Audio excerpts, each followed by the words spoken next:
주일을 맞아 전해 나온 모든 분들에게 하나님의 은혜가 함께 하시기를 바랍니다.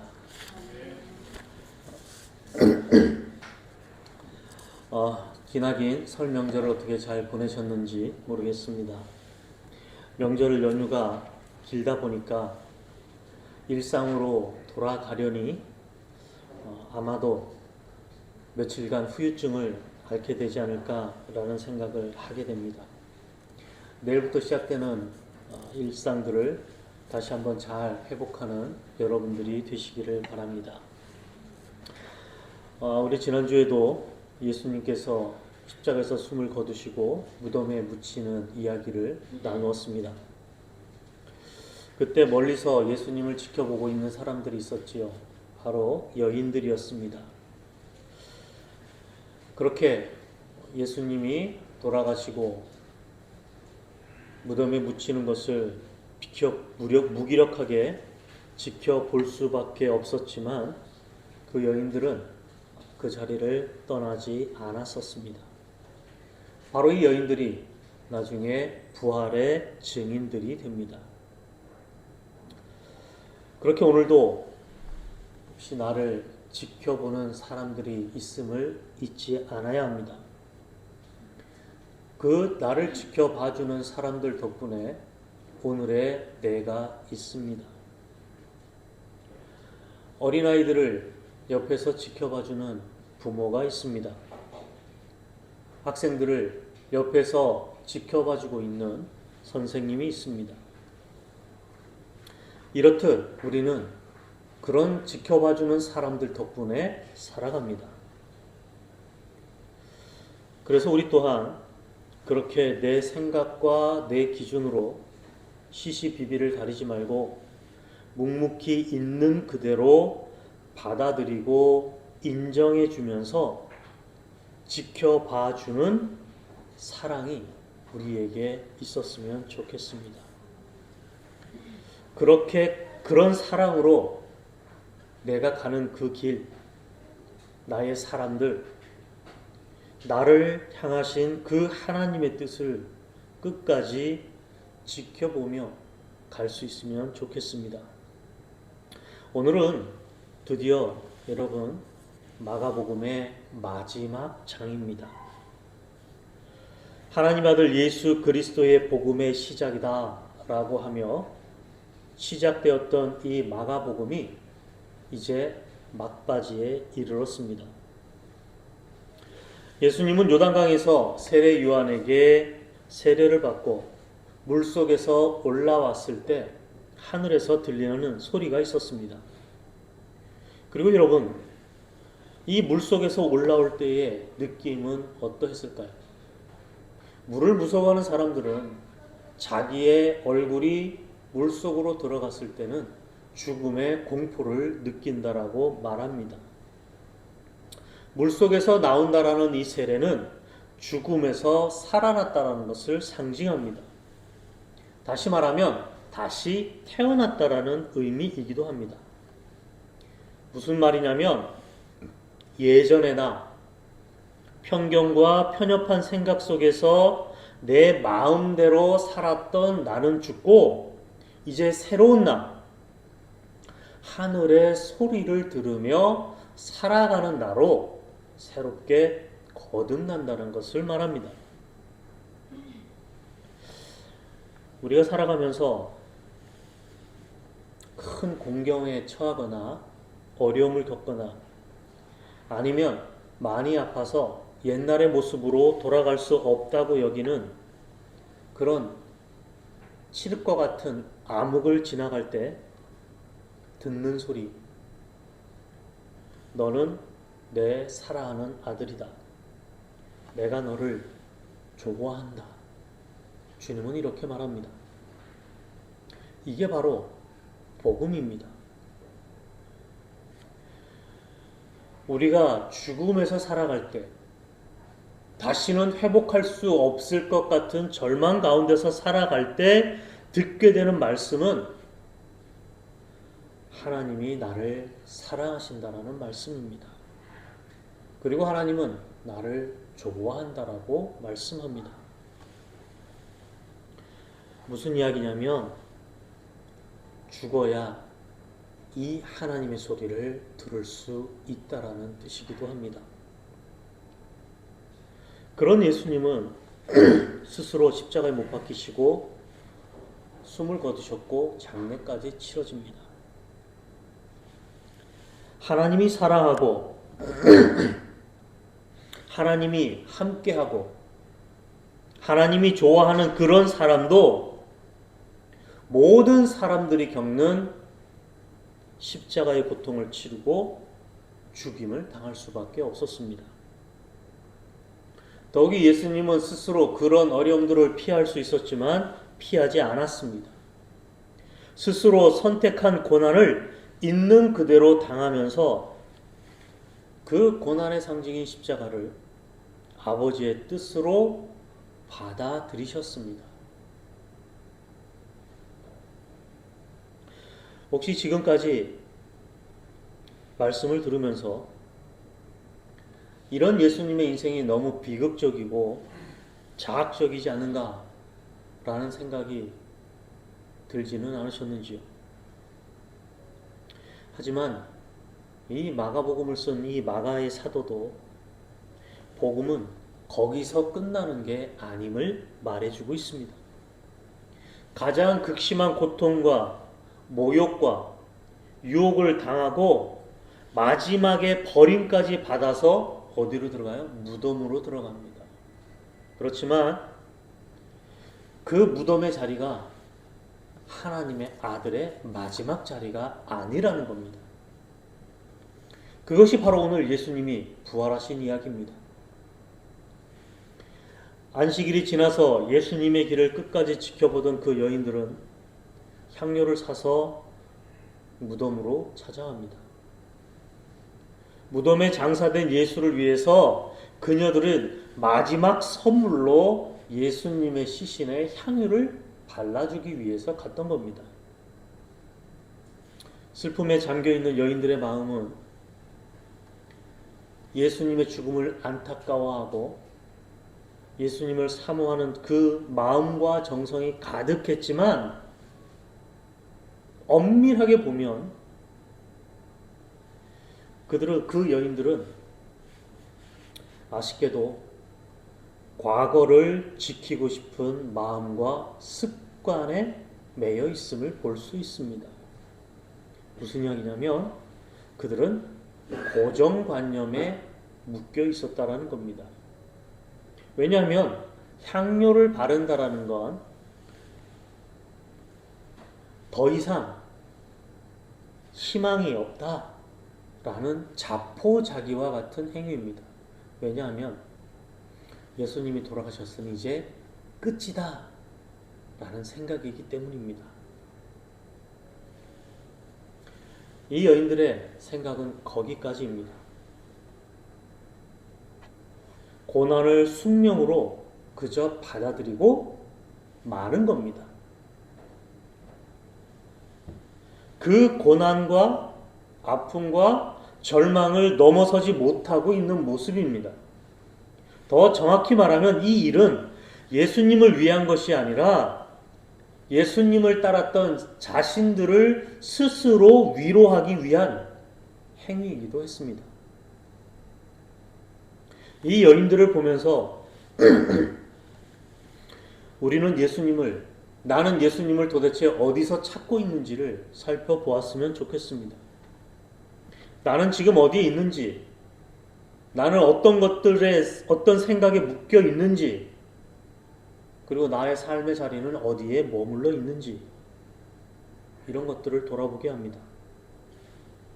또 나에게 예수님의 구원의 길, 예수님의 삶의 가치, 희망, 의미, 그런 것들을 나의 통로로 여긴다면 나는 과연 지금 어떤 삶의 모습을 가지고 있는지 살펴봐야 합니다.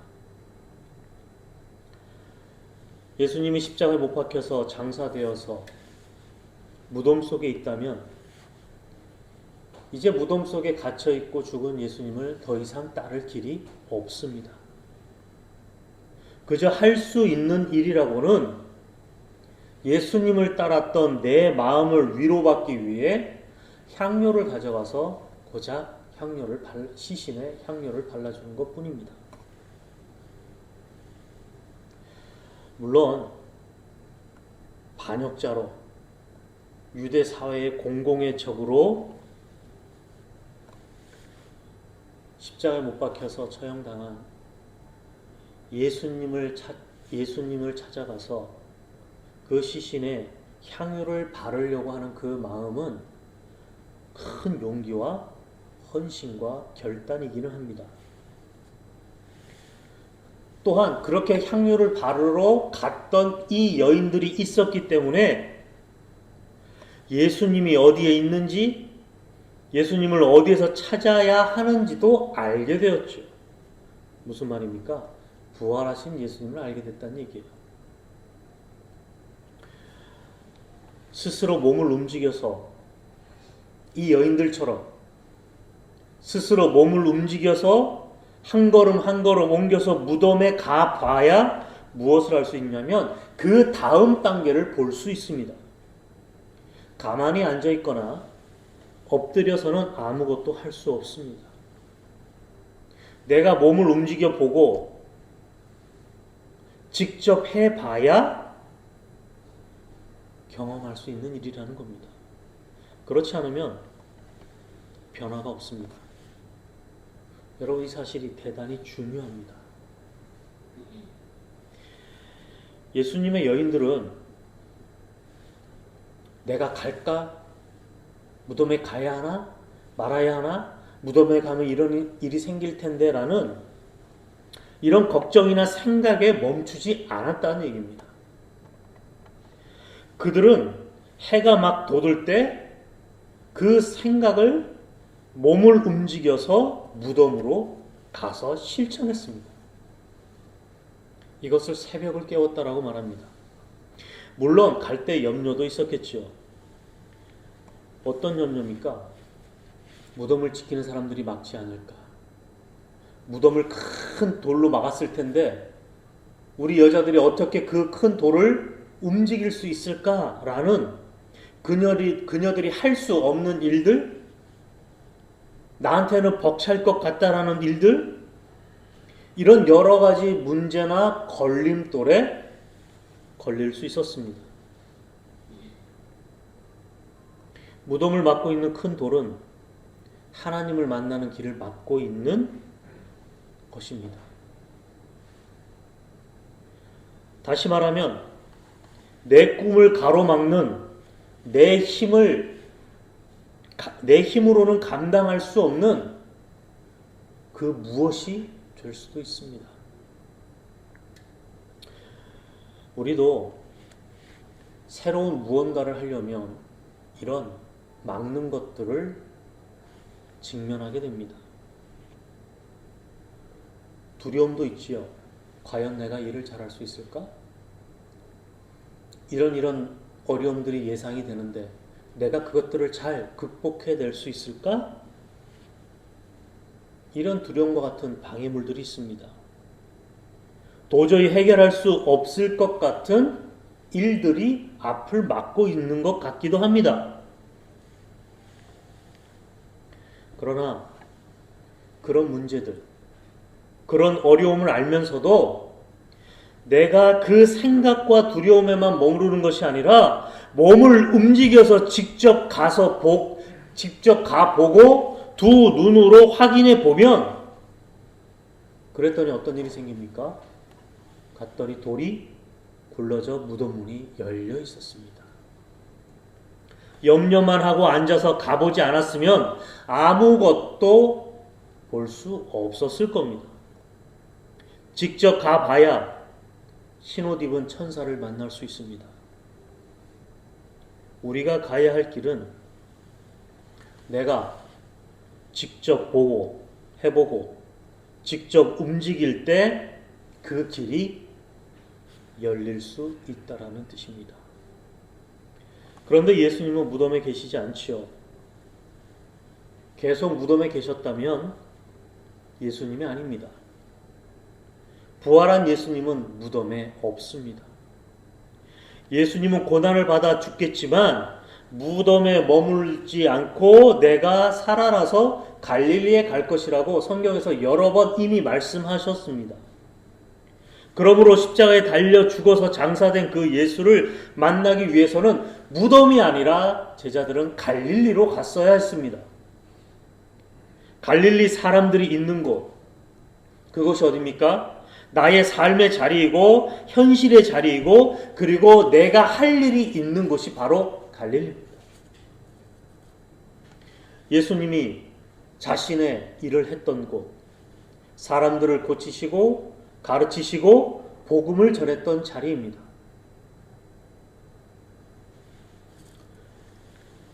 그저 내가 무덤에만 머무른다는 것은 내가 머리와 생각 속에만 머물러 있다라는 것은 구원받은 자의 삶이 아닙니다. 복음은 죽었지만 다시 살아나는 것, 죽음을 맞이하지만 거기에 머물러 있지 않는 것이 복음입니다. 눈물을 흘리고 한탄을 하고 향유를 바를 것이 아니라 지금 움직이고 일어나서 내게 맡겨진 일과 삶을 살아내는 것, 이것이 복음이요 말씀입니다. 지금 나는 나의 하나님, 나의 예수님을 어디서 찾고 있습니까? 나의 오늘은 어디에 있습니까? 사랑하는 선생님이 죽었다고 혹시 나는 지금 무덤을 찾아가고 있지는 않습니까?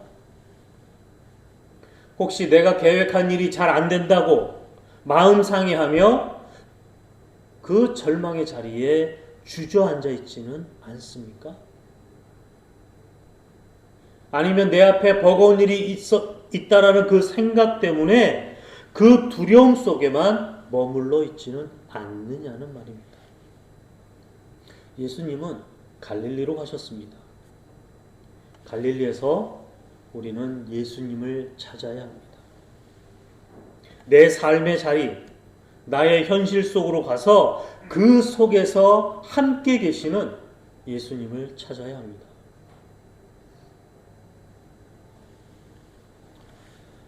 나도 십자가에 달립니다. 죽을 것 같은 고통, 죽을 것 같은 시련, 다시는 회복할 수 없을 것 같은 실패. 우리는 이런 십자가에 수없이 자주 달리기도 하지요. 그러나 사흘 후에는 일어나서 어떻게 해야 합니까? 갈릴리로 가야 합니다. 내 발이 딛고 있는 내 현실의 자리, 내가 살아야 할 삶의 자리로 돌아가야 합니다. 복음으로 살아가는 사람들은 죽음에서 다시 일어나는 사람들입니다. 예수님이 그랬던 것처럼 부활하는 사람들입니다. 그렇게 하나님의 아들이 있을 자리는 갈릴리입니다. 내가 살던 삶의 자리입니다. 더 이상 예수님을 무덤에서 찾지 말아야 합니다.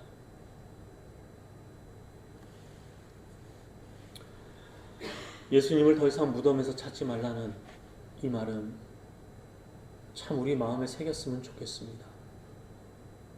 어떤 사람들은 어려움을 겪을 때마다 교회에 찾아옵니다. 그리고 기도합니다. 여러분, 내가 고난당하고 어려울 때 교회를 찾아 기도하는 것 중요합니다. 그러나 기도하면서 버리지 말아야 할 것이 하나 있습니다. 그것은 바로 현실의 삶의 자리입니다. 하나님의 역사가 일어나는 곳, 하나님의 기적이 일어나는 것은 상상 속에 있는 것이 아니라 내가 발을 딛고 있는 삶의 현실 속에서 하나님은 일하시기 때문입니다.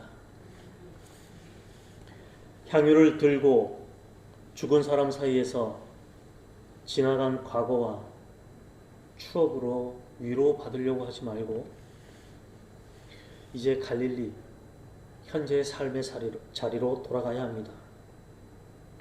거기서 예수님을 우리는 다시 만납니다. 거기서 다시 나의 꿈을 찾고 나의 삶을 새롭게 만들어 가야 합니다. 그것이 바로 예수님과 같이 부활로 살아가는 사람들, 죽음에서 다시 일어난 하나님의 사람들이 가는 길입니다. 사랑하는 동주의 성도 여러분, 저는 예수님의 부활 이야기의 핵심은 그때의 사건을 전하는 것에만 있지 않다고 생각합니다. 예수님의 부활을 믿고 안 믿고는 중요하지 않습니다. 내가 믿지 않는다고 예수님이 부활하지 못하시지 않습니다. 또한 내가 믿는다고 부활하지 않는 예수님이 부활할 리가 없기 때문입니다. 중요한 것은 예수님이 무덤에 누워있지 않고 갈릴리로 갔듯이 오늘 내가 부활해서 갈릴리로 가야 한다는 겁니다. 그것이 부활의 가장 큰 효력이고 능력이고 우리에게 주신 은혜입니다. 예수님의 부활 이야기가 나의 부활의 이야기가 되기 위해서는 내가 예수님처럼 부활의 삶을 살아야 합니다. 이제 무덤이 무엇입니까? 나의 편견, 나의 아집, 나의 무지를 인정하고 그런 무지의 무덤 같은 곳에서 이제는 나와야 한다는 겁니다. 나와서 지금까지와는 다른 삶을 살아야 합니다. 부활해서 새로운 삶을 살아야 합니다. 나는 지금 어떤 무덤에 갇혀 있습니까? 예수님의 부활 이야기는 무덤을 찾아가서 무서워서 벌벌 떨며 아무것도 말도 하지 못하고 있는 그 수준을 넘어서는 전혀 새로운 세계의 이야기입니다.